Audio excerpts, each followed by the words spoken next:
श्री आलोक कुमार सुमन जी। धन्यवाद सभापति महोदय। मैं आपका आभार व्यक्त करता हूं कि आपने मुझे the supplementary demand for grants first batch for 2025-26 पर अपनी बात रखने का मौका दिया।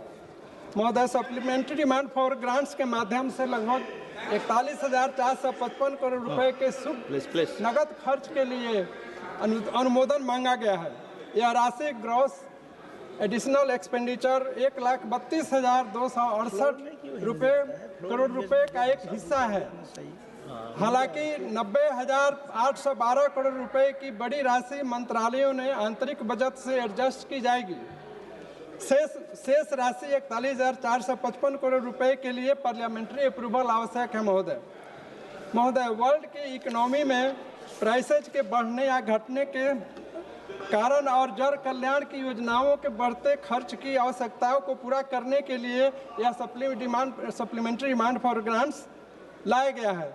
वर्तमान सप्लीमेंट्री डिमांड फॉर ग्रांट्स का बड़ा हिस्सा सब्सिडी को पूरा करने के लिए दिया गया है महोदय, जिसमें एलपीजी बिक्री कर पर नुकसान की भरपाई के लिए 9,473 करोड़ रुपए, केंद्र शासित प्रदेशों के लिए 2,500 करोड़ रुपए,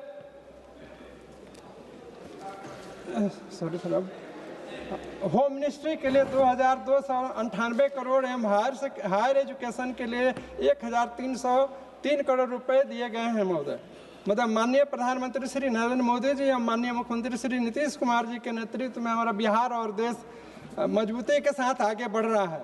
यह कुशल नेतृत्व का परिणाम है कि वर्ष 2025-26 के सेकेंड क्वार्टर में इंडियन इकोनॉमी का 8.2% जीडीपी ग्रोथ हुआ है, जो इम्प्रेसिव है एवं देश के राज्यों एवं अन्य सबों के लिए यह इनकरेजिंग है। यह सरकार की ग्रोथ पॉलिसी और रिफॉर्म के कारण संभव हुआ। महोदय, आप आज भारत दुनिया की फास्टेस्ट ग्रोइंग इकोनॉमी में है और हम जल्दी ही वर्ल्ड की तीसरी इकोनॉमी बनने वाले हैं। वर्ल्ड के विकास के लिए भारत का योगदान 20% होने जा रहा है।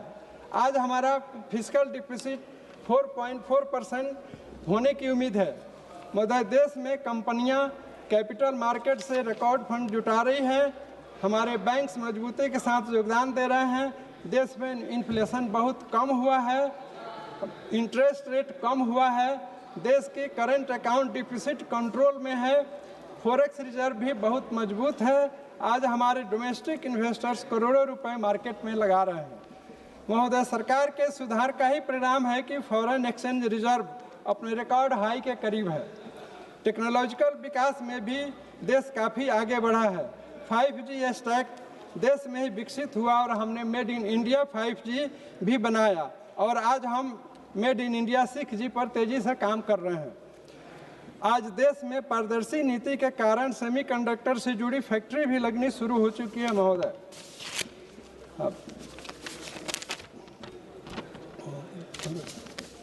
महोदय, अगर हम यूनाइटेड नेशंस के सस्टेनेबल डेवलपमेंट गोल्स की बात करें तो और उसके लक्ष्यों को देखें तो हमने काफ़ी हद तक अपने लक्ष्यों को समय से पहले पूरा कर लिया है और यह देश के लिए और दुनिया के लिए एक उदाहरण है।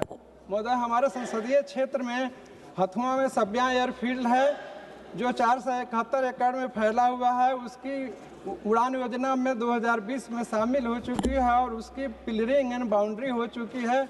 बिडिंग की प्रक्रिया नहीं हो पा रही है, अतः महोदय मेरा निवेदन है कि बिडिंग की प्रक्रिया शुरू कर इसको जल्द से जल्द चालू करने की कृपा की जाए। महोदय, मैं अपनी बात रखते हुए अनुरोध करूंगा कि राज्यों में वेतन एवं पेंशन पर हो रहे खर्च के लिए भी जरूरत पड़ने पर सहायता प्रदान किया जाए ताकि विकास संबंधी जरूरतों के लिए अधिक रकम खर्च हो सके। राज्यों के बीच बढ़ती राजकोषीय असमानता को भी कम किया जा सके। सबसे अधिक पूंजीगत व्यय करने वाले सड़क एवं रेलवे मंत्रालयों में वित्त वर्ष 2025-26 के अप्रैल से अगस्त के दौरान बजट आवंटन के अनुपात में अधिक व्यय हुए हैं। महोदय, पिछले साल की तुलना में पूंजीगत व्यय में वृद्धि एवं राजस्व में आई कमी के कारण राजकोषीय घाटे में बढ़ोतरी हुई है। सरकार को वित्त वर्ष 2025-26 के लिए 4.4% के राजकोषीय घाटे के लक्ष्य को प्राप्त करने के लिए भरोसा है महोदय। अपने देश में दूसरे देशों की तुलना में सरकारी खर्च कम है। 2022-23 के आंकड़े के अनुसार भारत में सरकारी खर्च का आंकड़ा देखें तो जीडीपी का 28.62% है, चीन का 33.4%, ब्राज़ील का 46.38%, अमेरिका का 36.2% और फ्रांस का 58.32% है। मेरा इसमें सुझाव है महोदय कि आवश्यकता सरकारी खर्च को घटाने की नहीं बल्कि उसे प्रभावी रूप से खर्च करने की है। हमें यह सुनिश्चित करने की आवश्यकता है कि केंद्रीय और राज्य स्तर पर लोक निर्माण के सभी कार्य गुणवत्ता से परिपूर्ण हो। महोदय, सरकार ने विकास विरोधी बाधाओं को दूर करने के लिए और उसे सुसंगत बनाने के लिए हर संभव प्रयास किए हैं, जिससे कारोबारी लोगों की सुगमता बढ़ी है।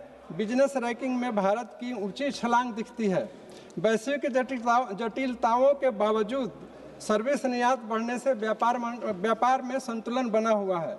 महोदय, दुनिया भर में जहां 2.3 अरब लोग अभी भी खाद्य असुरक्षा के शिकार हैं, वहीं भारत में ऐसे लोगों की संख्या 33.5 करोड़ से अधिक है। दुनिया की आधी आबादी जरूरी स्वास्थ्य सेवाओं से वंचित है।